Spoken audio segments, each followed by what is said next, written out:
কি বানিয়েছে তোকে? আমি জীবনে ফার্স্ট টাইমে মেহেন্দি দেখছি, পুরো ওষুধের টিউবের মতো হয়ে গেছে। ওষুধের টিউব হাতে পড়ে যাবে না, বেরোচ্ছেই না। তো হাই বন্ধুরা, এখন আমি তোমাদের সঙ্গে যেটা শেয়ার করতে চলেছি সেটা হচ্ছে মাকে মেহেন্দি পরানো। হ্যাঁ, আসলে মায়ের ছিল বিয়ে বাড়ির নিমন্ত্রণ, তো কি করব, মাও বায়না করলো যে একটুখানি মেহেন্দি পরিয়েতে, বিয়ে বাড়ি যাচ্ছি, সবাই পড়ছে, আমিও একটু পরি। যাই হোক, আমিও বললাম ঠিক আছে বসো, পরিয়ে দিচ্ছি। মেহেন্দি পরাতে গিয়ে কত হ্যাপা, তার হাতে এক গাদা চুড়ি, সেই চুড়িগুলো যাচ্ছিল না খোলা, হাতে টাইট হয়ে গেছে।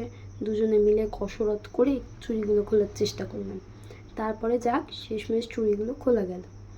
চুড়িগুলো খুলতে খুলতে দেখতেই পাচ্ছ আমার মেয়ে কী অসুবিধাটাই না তার হচ্ছিল। ও কিছুতেই আমাকে চুড়িগুলো খুলতে দেবে না, ও নিজে খুলবে। ওই মেহেন্দির যে টিউবটা সেটাও আমি হাতে নিয়েছি, সেটাও ও আমাকে নিতে দেবে না, ও নিজে ওটা পরাবে। যাই হোক, শেষমেশ তাকে ভোলানোর জন্য তাকে একটু ফোনে কার্টুন চালিয়ে দেওয়া হলো, তাতেও সে ভুলছে না, তার সেটাই চাই যেটা আমরা করছি। কিন্তু কিছু করার নেই, দেওয়া তো হলো না, তাকে ফোন দিয়ে বসানো হলো। যাই হোক, শেষমেশ সে ভুলে গিয়ে ফোনটা দেখতে যদিও বা বসলো। আমরা চলে গেলাম মেহেন্দি পড়তে, বারবার ডিস্টার্ব করতে আসছে, কিন্তু কি করব, কিছু করার নেই। ও তো বাচ্চা, ও তো বুঝতে পারছে না। শেষমেশ আমি একটু ওর ওপর রেগেই গেছিলাম, ওকে আমি বকা দিয়ে বলছিলাম হয় তুমি ফোন দেখো, নয় তুমি এটা নাও।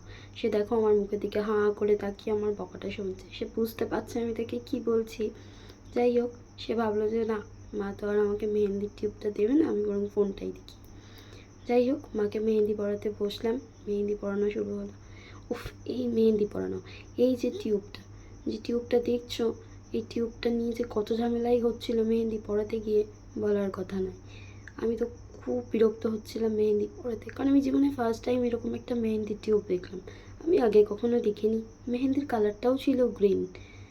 যাই হোক, এর আগে যতই মেহেন্দি পরেছি বা যে নর্মাল টিউব আমরা পরেছি সেসব মেহেন্দির কালারও গ্রিন ছিল, কিন্তু এরকম সেই একেবারে সেই এটা দেখতে ভেতরটা ছিল অনেকটা সেই কোলগেট ম্যাক্স ফ্রেশ যেরকম হয়, রেড কালারের একটু jelly jelly type, as same পুরো এটা ছিল গ্রিন কালারের ওরকম জেলি জেলি টাইপ। যাই হোক, তবে এটা পরার একটা ফেসিলিটি ছিল, যেহেতু ইনস্ট্যান্ট বিয়েবাড়ি যাবে, মেহেন্দিটা পরতেই হবে, তো শুকোনোরও তো একটা ব্যাপার থাকে, শুকোলেও যে কালার হবে তার কোনো কারণ নেই। কিন্তু এটা একটু ডিফারেন্ট টাইপ অফ মেহেন্দি ছিল, এটার কোয়ালিটিটা তোমরা শেষে বুঝতে পারবে, একদম এন্ডে গিয়ে দেখলে তোমরা বুঝতে পারবে যে মানে এটা ইনস্ট্যান্ট পরার জন্য খুবই ভালো। মানে তোমরাও নিজেরা বাড়িতে একবার ট্রাই করে দেখতে পারো, তবে পড়তে গেলে একটু টাইম টেকিং ব্যাপার। যাই হোক, তোমরা কখনো যদি ইউজ করো তোমরা বুঝতে পারবে। তো যাই হোক, শেষমেশ মাকে তো পড়িয়েই যাচ্ছি, মেহেন্দি পড়তে পড়তে আমাদের যে কত সময় পেরিয়ে যাচ্ছিল আমরা বলে বোঝাতে পারবো না। এটা যদিও আমরা মেহেন্দি পড়তে বসেছিলাম আগের দিন রাত্রেবেলা, মানে মায়ের নেক্সট দিন বিয়েবাড়ির নিমন্ত্রণ ছিল, তো আমরা সেই কারণের জন্য আগের দিন রাত্রেবেলায় মেহেন্দিটা পড়তে বসেছিলাম। রাতে বেশি সময় ছিল না, কারণ মাও বলছিল তাড়াতাড়ি পড়া, আমি মেহেন্দি পড়ে এখন হাত না ধোয়া পর্যন্ত আমি ঘুমোতেও পারবো না। তো সেই কারণের জন্য যতটা সম্ভব তাড়াতাড়ি পড়ানো যায় আমি চেষ্টাই করছিলাম একটু তাড়াতাড়ি পড়িয়ে দেওয়ার। তো তোমরা দেখতেই পাচ্ছ, মানে এর থেকে আর ঝটপট করে পড়ানো আমার পক্ষে সম্ভব ছিল না, কারণ আমি তো আর মেহেন্দি স্পেশালিস্ট নই, মানে জাস্ট অ্যাজ ইউজুয়াল পড়াতে ভালোবাসি, নিজেও মেহেন্দি পড়তে ভালোবাসি, তাই যতটা নিজের পক্ষে করা সম্ভব হয়। তবে একটা জিনিস বেশ মজার, যে মেহেন্দি পড়তে পড়তে আমরা খুব মজা করছিলাম সবাই, মানে মা জেগেছিল, আমি ছিলাম, মেয়ে ছিল, ভাইও ঘুমোয়নি, ভাইও প্রায় জেগেই বলা যায়। তো আমরা মজা করছিলাম বেশ ভালোই। ভাই যদিও মানে তোমরা আমার ভাইকে দেখে বুঝতেই পারছো ও নর্মাল নয়, তো ও ব্যাপারগুলো শুধু অবজার্ভই করছিল, ওর পক্ষে তো মানে বুঝতে পারা সম্ভব হচ্ছে না, একটু মাঝে মধ্যে রেগেও যাচ্ছিল। তো যাই হোক, আর আমার মেয়ে তো প্রচণ্ড বিরক্ত করছিল, প্রচণ্ড মানে প্রচণ্ডই, মানে এত বিরক্ত, মানে আমি জাস্ট ইরিটেট হয়ে যাচ্ছিলাম। 10বার খালি ফোন, মানে ও এখন একটা জিনিস শিখে গেছে যে ফোনটাও মানে ওর পছন্দের গান মানে কার্টুন ভিডিও ওকে দিতে হবে, তা না হলে ও ভীষণ রেগে যায়, আর প্রচণ্ড জেদ। আর এই কার্টুন ভিডিও যেই ওর ওর পছন্দের ভিডিওটা শেষ হয়ে যাচ্ছে, ও আবার নেক্সট টাইম ফোনটা নিয়ে চলে আসছে, ওকে চালিয়ে দিতে হবে। যাই হোক, এই সব কিছুর মাঝখান দিয়ে বসে বসে মাকে মেহেন্দি পড়াচ্ছিলাম। তারপর মেহেন্দি পড়তে পড়তে তো অনেক রাত হয়ে যাচ্ছে, মা তো বক বক করেই যাচ্ছিলো যে তাড়াতাড়ি কর তাড়াতাড়ি কর তাড়াতাড়ি কর। আমিও চেষ্টা করছিলাম একটু তাড়াতাড়ি করতে, কারণ এই টিউবটা মেহেন্দি পরানোর এত টাইট ছিল যে মানে এটা পরাতে গিয়ে মানে আমার নিজেরই হাত ব্যথা করছিল। মানে অন্যান্য মেহেন্দি যে কোনগুলো হয় সেগুলো এত প্রেশার দিয়ে পরাতে হয় না, কিন্তু এটা একটু প্রেশার দিয়েই পরাতে হচ্ছিল। তো সেই কারণের জন্য আমারও প্রচণ্ড হাতে ব্যথা করছিল মেহেন্দি পরানোর টাইমে।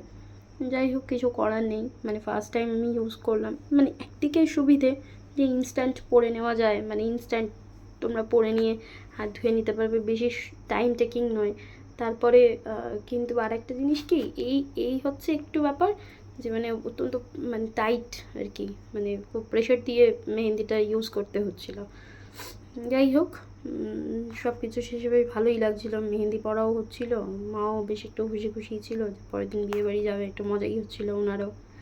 তারপরে তো আমরা মেহেন্দির মাঝখানে মেয়েও অত দুষ্টুমি করছে বলে আমরাও ওকে নিয়ে একটু সময় কেটে যাচ্ছিলো আমাদের। আর রাতও এদিকে হয়ে যাচ্ছিলো, আমাদেরকে একটু তাড়াতাড়ি পড়েও নিতে হতো। আমিও ভেবেছিলাম একটুখানি মাকে পড়ানোর পরে মেহেন্দি পরবো, কিন্তু এত রাত হয়ে গেছিলো যে আমার নিজের পক্ষে আর পড়া সম্ভব ছিল না। আবার এদিকে মেয়েরও মানে কি বলবো, ঘুমানোর সময় হয়ে আসছে, ওরও ভালো লাগছিল না বেশিক্ষণ বসে থাকতে, ও চাইছিল একটুখানি মানে যাতে তাড়াতাড়ি ও ঘুমোতে পারে, কারণ ও প্রচণ্ড ঘ্যান ঘ্যান করছিল ঘুমানোর জন্য, অনেকটা রাত হয়ে গেছিলো বলে। তারপর তো ওকেও আমরা একটুখানি চেষ্টা করছিলাম থামানোর, যাতে আর কান্নাকাটি না করে, একটু বসে থাকে, কিন্তু কিছু করার ছিল না। যাই হোক, সব কিছু মিলিয়ে ভালোই কাটছিল। কি বলবো আমি নিজেও বুঝতে পারছি না, তোমরা বুঝতেই পারছো যে মানে আমরা কীরকম সিচুয়েশান ফেস করছিলাম ওই টাইমে। একদিকে মেহেন্দি পড়ার ইচ্ছে, অন্যদিকে একটু ভিডিও হচ্ছে বাল, তারপরে তো আর মাঝে মাঝে মেহেন্দি বেরোচ্ছে না, ওর কপালে একটা তিলক দিয়ে দেই দিয়ে সেই ভাই মেহেন্দিটা লাল হয়ে যাবে। কি বানিয়েছে তোকে, আমি জীবনে ফার্স্ট টাইমে মেহেন্দি দেখছি পুরো ওষুধের টিউবের মতো, এরকম জিনিসপত্র হয়ে গেছে, ওষুধের টিউব হাতে হয়ে পড়ে যাবে না, বেরোচ্ছেই না। ওটা আরেকজন চোখ দিয়ে দেখতে না, ঢুকিয়ে নিয়েছে না। যাই হোক, দেখতেই পাচ্ছ এবার মেয়েরও ঘুমানোর সময় হয়ে যাচ্ছে, ও নিজেই আমার কোলে দেখলাম এসে শুয়ে পড়লো জল খেতে খেতে। ওরও ঘুম পেয়ে গেছিলো বলে কিছু করার ছিল না, তো ওকে ঘুম পাড়াতে পাড়াতে আমিও মাকে বললাম, যেহেতু আর একটা সাইডই বাকি ছিল হাতে, আমি ওকে বললাম যে থাক, ও ঘুমোচ্ছে ঘুমোক, জল খাচ্ছে, খেতে খেতে একাই ঘুমিয়ে পড়বে, আমি তোমাকে বরং এই মেহেন্দিটা পরিয়ে দিই। তো যাই হোক, মাকে পড়ানোও মেহেন্দি মোটামুটি আমার কমপ্লিট হয়ে গেছিলো এই কাজ করতে করতেই। মেয়েও ঘুমিয়ে পড়লো, তোমরা দেখতেই পাচ্ছ। অবশ্যই আমাকে কমেন্ট করে জানিও কেমন হয়েছে মেহেন্দি পরানো, ভালো খারাপ যাই হোক অবশ্যই জানাবে। আর এই যে এটা যে ফেসিলিটির কথা বলেছিলাম, এই যে এটা একটুখানি রাখলে না এই রকমভাবে ঠিক উঠে আসে, ওই জন্য বেশি সময় লাগবে না পড়তে, মানে সময় লাগবে শুধু পড়তেই, শুকোনোর সময়টা তোমাদেরকে নষ্ট করতে হবে না।